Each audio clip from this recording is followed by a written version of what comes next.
Hello everyone and welcome back once again to Newegg TV. We're continuing our coverage of CES 2014 and we've made our way over to the Corsair suite where I'm talking with Jason. How are you doing today, Jason? I'm doing good. It's a great day so far. A lot of new products and exciting products. It has been a fantastic day. It's been a bit mind-numbing, and to be perfectly honest, but that's kind of how CES goes. But Jason's promised to share some new products here from Corsair. Now, first off, we need to show this whole array here because there are so many Corsair peripherals that are available now. Whether you want mechanical keyboards, whether you want rubber dome keyboards, also mice, also headsets, all of this is available on our Newegg TV YouTube channel, or at least the vast majority of it, and also available for sale at Newegg.com. So check those out. What we're going to talk about here really quick is a couple new products that Corsair is talking about here at CES 2014. So why don't we start off with this one right here? This is the Raptor K40. Sure, yeah. This is the Raptor K40. Raptor K40 is a RGB rubber dome keyboard, and you'll be able to switch the keycaps to any color on the spectrum, 16.8 million. It has 6 G keys and 3 banks, so you can program up to 18 macros. Okay. You can store that on the onboard memory. It also has dedicated media controls for easy access.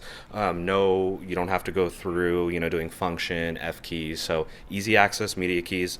And then what we're really talking about on this keyboard is that, traditionally for $79.99, you'll get a branded gaming keyboard, but underneath the hood, it doesn't have a lot of gaming features. So the technology that we use on the K95, K70, we're going to implement that in full N key rollover on USB and also 100% anti-ghosting. So when gamers press keys fast, use multiple keys, when they macro, they're going to have the confidence that every keystroke will be registered in the game in the OS. So very happy that we're bringing great gaming features to a lower price point at $79.99. And I really like the Corsair naming scheme because it makes it easy for me to remember everything. Okay. So for you guys at home, the Raptor K50 is on the left, the Raptor K30 is on the right, and just as you might expect, the Raptor K40 kind of falls right in between some of those. So Jason was telling me earlier, the K50 over here, all the gaming features of that you get with the K40. And either way, whatever you want to go with, they've got a solution that will work for you. Yep, you get the look and feel of the K30 and the K40, and then all the advanced features of K50. A lot of people asked, we released the K30, the K50. Where's the K40? So here it is. There it is, K40 for you guys. All right, moving on to a gaming mouse, Raptor M45 here. Can you give us a little bit of information about the internals here? I understand we're using a new sensor. So brand new sensor from Pixart. It's called the PMW3310. Not a lot of people yet are familiar that Avago, which did the 3090 of our previous sensor in the M40, was purchased, acquired by Pixart some time ago, about 6 months ago, and now all new sensors are going to be released under the Pixart name. Okay. So this is one of the first sensors that they've developed internally with help from Avago and the previous team. So it's the 3310. It's a replacement for the Avago 3090. It takes our DPI from 4,000 to 5,000 DPI, and also adds some new software features, be able to tune the angle snapping a little bit more, even though it is disabled by default. If someone wishes to turn it on, you will be able to get some advanced features there. Okay. You'll also be able to DPI transition a lot better, meaning that we've opened it up so you'll have from 50 to 5,000 DPI and 50 DPI increments. So no longer from the previous generation, if people wanted to go with a lower DPI, especially like myself when I game, we've opened it up so that we can really target those guys that are 400 to 600 DPI type gamers, that use the large mouse mats. We wanted to open that up and have those features there.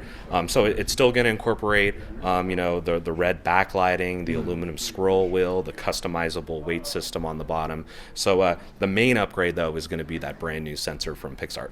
All right, so if you guys are familiar with Avago, all that quality, of course, following over with it to the Pixar name. Yeah. I know Avago sensors have been some of my favorites for quite some time now. Legendary sensors. And then I love that you guys have introduced a lot more granularity when it comes to that DPI selection. Yep. A lot more options there since you have 50 DPI increments that you're able to select from. So fantastic. Those are a couple products that we have out here. But there's one super secret special product. What product? I understand. Super special secret product. I'm trying to offer Jason some potential names for this product since it is think so. What do you have? Unnamed. That's all I've got so far. Okay. Super special. Call it the triple S. We'll check with the patent office pretty soon. We'll see. I don't know. That's Triple S. that's probably why I'm not really in marketing. I don't very think much, that's but- going to make it All out, right. to be honest with you. But enough talk. Let's head on in there. Let's check this out because I know it's something that a lot of our fans at home are going to be really excited about. So here we are in the special Corsair room where they've hidden only their most precious device that's currently available. It's right here, and this is a Cherry MX Rgb Mechanical Switch keyboard. And it doesn't have a name yet, but as you guys can see already probably, amazing color combinations are available. So first off, why is this possible now when it wasn't possible in the past? So it first came to about when people really said that we wanted to get away from single color LED backlighting and requested from Cherry that they wanted an RGB mechanical switch. And we were lucky enough to partner with Cherry, and they were able to develop the switch that all the gamers wanted. One thing that, speaking with Cherry, is that they wanted to make sure they created this switch and not sacrifice quality and the brand name they built up in mechanical switches.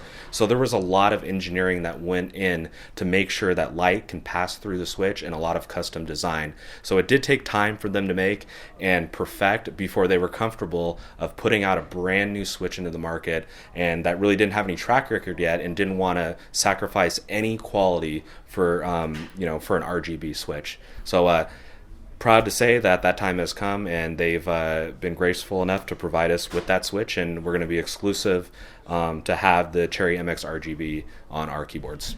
Excellent. And from my understanding, each individual switch on this keyboard has its own triple LED with both red, green, and blue elements. So by combining those together, basically each individual key can have a huge variety of 16 point something million varieties of color.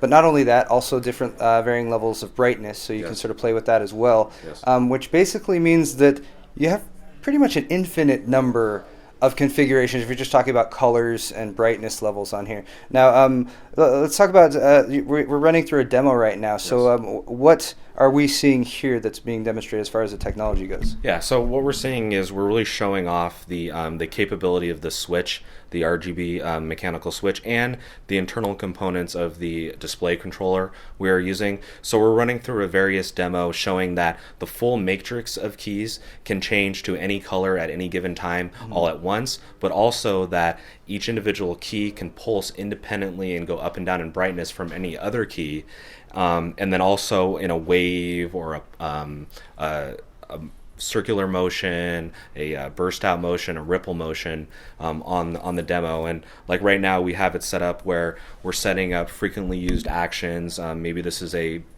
Counter-Strike setup where your WASD keys, you want to independently set the color from a different setup. So really just displaying the technology of the keyboard and the Corsair technology internally that we've been able to develop. Very nice, and I love this sort of a explosion that you can get. It's kind of like it's just a demo right now, but when it's actually implemented, you can actually type, and as you hit each key, there's sort of like an explosion of color that happens from your fingertips, and seems almost magical. But I mean, the actual use case scenarios that could help out people as far as gaming. I mean, just as far as aesthetics, obviously, is amazing. But I mean, lighting up specific keys on the keyboard that are pertinent to the game that you're playing is a possibility. With that type of thing in mind, you guys have obviously done a lot so far when it comes to the software, interacting with this and doing different lighting configurations. Are you guys going to have the option for maybe the open source community to come in and maybe do some of their own designs if they want to dig in there and do special customized settings? Yes, definitely, absolutely. We're going to start with the foundation of providing a brand new software suite for this keyboard that will have an advanced RGB editor, and we're going to set it up so it's basic enough for the average guy to use it, set it up, maybe the full matrix, different colors, dig deep in there, set it up, but then for the guys that really want to go hardcore and spend hours programming the keyboard, they'll be able to do that in the software. And then the next level, the enthusiasts, the guys that want to write their own scripts, will have scripting enabled in the software, so you can add scripts to it, or it's just totally open. So if someone wants to write their own software for it, their own, we'll have an SDK. If they want to write anything they want, they'll be able to program into the keyboard. So we're keeping a total open architecture on it, and don't want to limit anybody to just use our software. If you don't want our software, it's going to be good. But if you want to just branch off and do your own thing and start your own community of people using this keyboard, you'll be able to do that. Excellent. And I know if you guys are watching this and you do any programming, I hope that was good news to you guys, because I know when that type of availability is given out to everybody, you know there's going to be some people who do some amazing things with this. I can't wait to see it. I have another question, though, that's sort of been in the back of my mind since I heard that this was a possibility. Cherry MX makes a wide variety of switches in a wide variety of flavors with a wide variety of tactile feedback and bump and click and all that sort of thing. How many of those are actually going to be available as far as the Cherry MX switches that we know and love? So right out of the gate, we're going to have Cherry MX RGB blues, reds, and browns. Beautiful. I like the browns. I'm just throwing that out there. But reds and blues obviously hugely popular, so great that we're going to have a nice variety right out of the gate. And that being said, there's another sort of aspect to this, just from Corsair, from a manufacturing perspective, that you might not think of immediately, unless you're involved with manufacturing, I guess. And that is that you guys get asked all the time for every single different variety of keyboard, backlighting color, and everything. And it's very difficult because there's so many different flavors out there, possible combinations, to actually make all those and stock all those to satisfy everybody. So with this availability, it basically all goes back to the backlighting is no longer an issue, because you can backlight it however you want. You can choose any switch you want, and then you can set up the lighting however you want. So that's another excellent thing. I know that once these are available, and I'm assuming that we'll probably have other switches available once time passes. You don't have to say anything about that. I'm just saying that's my assumption. No comment. We can't talk about unreleased hardware. But definitely an exciting new product. And do we have any ETA on the availability? Right now, we're looking at mid-2014. Okay. That's a wide range, but we'll give you all the time that you need to make this product everything it needs to be and bring it to the market. And of course, we will have it available at newegg.com as soon as it is ready.